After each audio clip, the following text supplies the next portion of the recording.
Adult Swim was how an entire generation in America learned to watch anime and all things related to it. This television block, when first aired, was groundbreaking in its nature and affected the views of anime of anyone who watched it.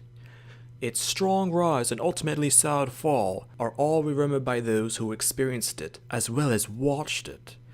There was a time in American history when anime and all aspects relating to it were not considered mainstream knowledge. And the actual discussion or fandom related to Japanese animation were originally considered a taboo topic and only necessarily discussed among small groups of people whom had learned about anime from others already knowledgeable about the subjects. Adult Swim helped to generally introduce Japanimation to Americans in general and helped to broaden its popularity and bring it into the mainstream as it is considered to be now. But the influence and impact of Adult Swim came in different eras of its original broadcasting.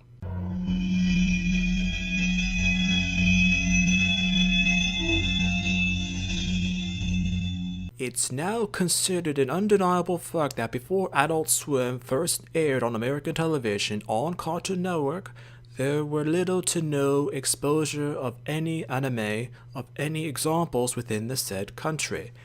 Knowledge was little to non-existent as had been mentioned prior, but there were various small examples of when viewers were exposed to Japanimation. But the general consensus were that these shows broadcasted or witnessed were considered to be cartoons by the American public, and no one necessarily knew the differences. Older anime viewers remarked that before Adult Swim had been broadcasted for the first time, they had learned about the concept of anime from friends, or others with the chance encounter that they had seen VHS tapes of digital media in various stores, and this attracted them enough to buy a copy of the said series and learn of the concept of anime from this example. It's important to remember this because before the internet was created, there were very few ways to learn about anime besides meeting people. These occasional examples of in-store advertisements actually helped to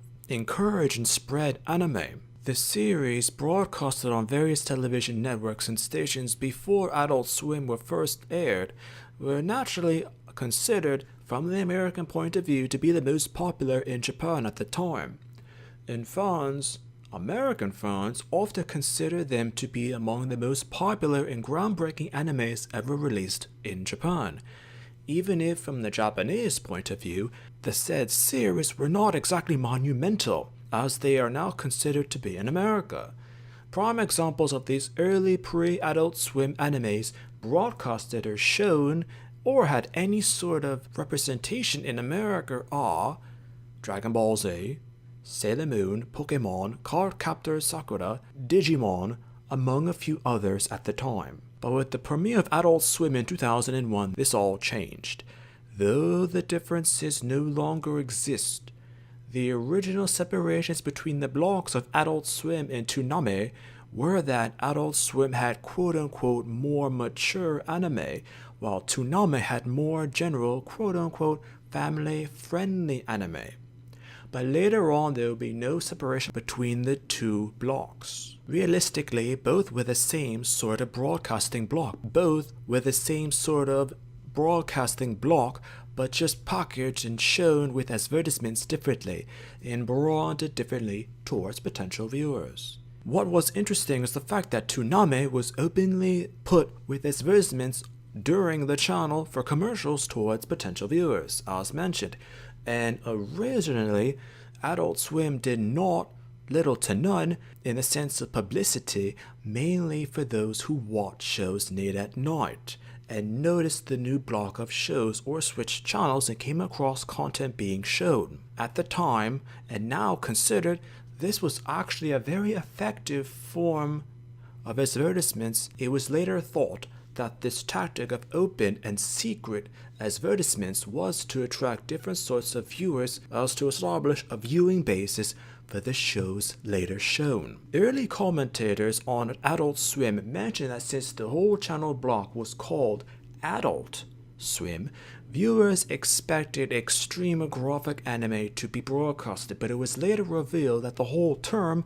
Adult Swim was just to attract viewers and aired regular content in terms of anime, not necessarily sexual, violent, or political. It was an undeniable fact that Adult Swim was indeed different from anything else at the time in terms of content, because what they had shown was different and unique compared to what else was being shown on various networks in terms of animation at the time.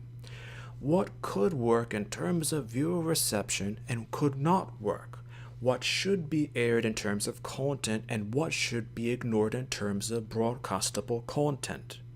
That was what they did at the time, and as we all later knew, it worked.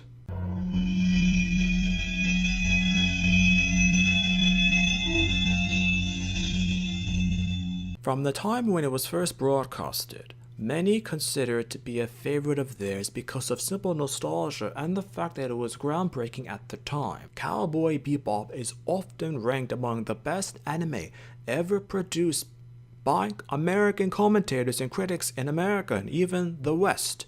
No doubt in particular because of them seeing it possibly at this time when it was first shown on Cartoon Network through Adult Swim. Bebop was so popular at the time, records later released from Adult Swim announced that the anime had been shown without interruption consecutively for 2.5 years before being taken off air for the first time. As in later years, the anime would later be brought back for airings on the network in different time slots, and always had good ratings whenever aired. Connected to this fact is the consensus that Cowboy Bebop is often considered one of the best, if not the best, in terms of skillfully done English language dubbed animes ever released.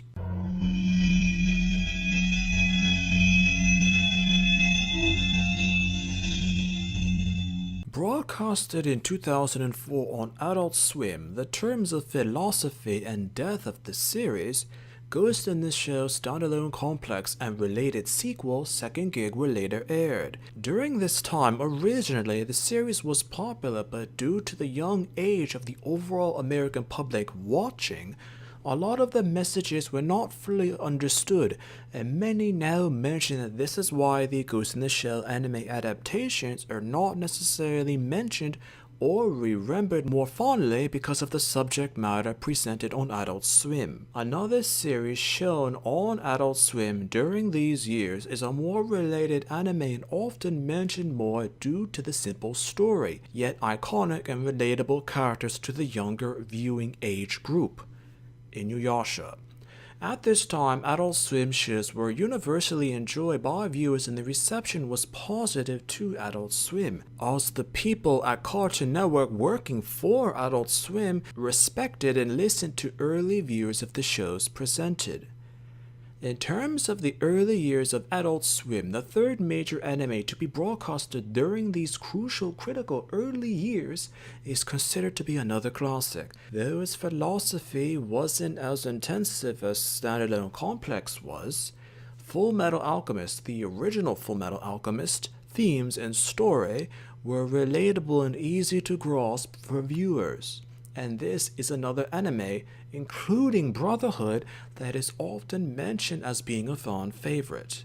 Not because it's the iconic anime, but because it was easy for viewers to understand. And this later turned out to be a dangerous fact that contributed to the decline of the network block in later years. Due to the successes of these various animes on Adult Swim, word began to spread about the block and its viewership had increased. Naturally, the core base that had followed Adult Swim for years developed at this critical time, combined with the original viewers of Adult Swim. These two groups combined to form the fan base that Adult Swim held for most of its original showing. However, the decline of Adult Swim can be argued also to start shortly after this period of time.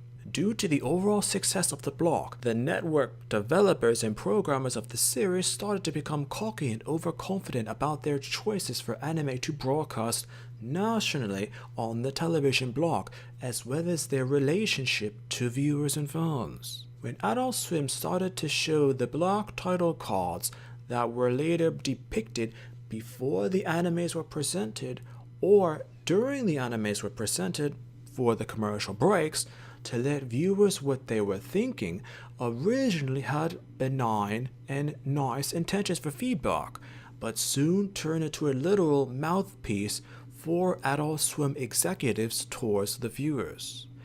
Before this, the anime was presented uncut in terms of opening and ending themes for music related to the series in its entirety.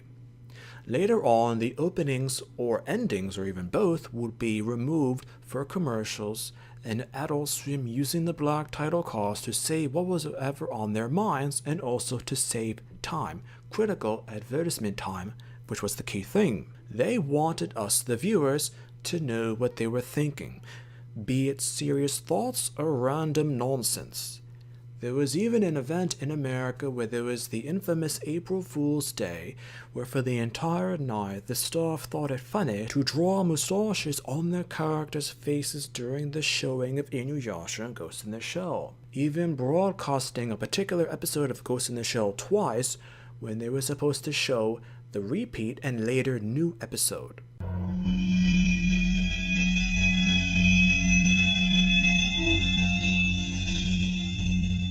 In 2007, there was the distasteful Boston bomb panic scare, where an entire publicity stunt which ended badly for the block as well as Cartoon Network as a whole. This later became the incident in which they started to put up their own advertisements for their own original shows before, during, and later after anime to try and siphon off viewers. It was mostly a failure. It even expanded further when Cartoon Network teamed up with production studio RG to create the original anime and manga The Immortal Grand Prix, which received mixed to negative viewers from viewers and readers in Japan and even America.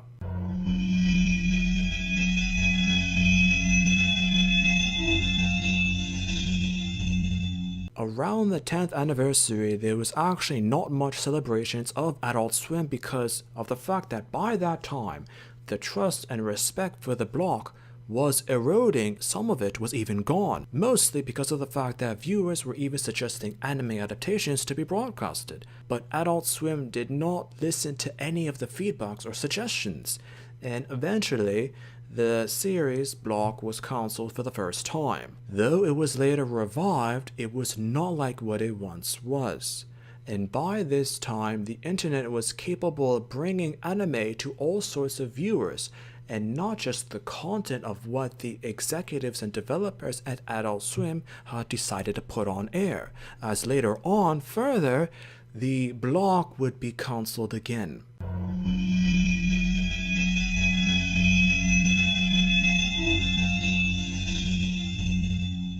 Especially during the early years of Adult Swim, many viewers actually believed that the anime broadcasted in America through the channel block was among the best that Japan had to offer in terms of anime. This was not true and was later confirmed. In terms of series, what were broadcasted in terms of various shows were actually in some cases the personal preferences of executives of Toonami and Cartoon Network for Adult Swim. What the Japanese consider to be truly great anime has never been or never will be broadcasted in the United States because of nudity, violence, sexuality, political themes, or various other content, as the censorship laws in Japan is much more loose when compared to what is acceptable in America in terms of what can be broadcasted or depicted on a public cable channel.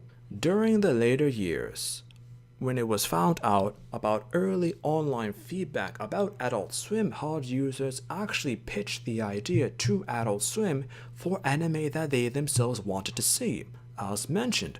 But expanding further upon this, suggestions even as far as, for example, putting up a poll on the Adult Swim website that Cartoon Network might host, with a list of possible choices, and viewers would vote for the set picks, as, with the results were later finished or tallied, one or even multiple selections of anime might be broadcasted.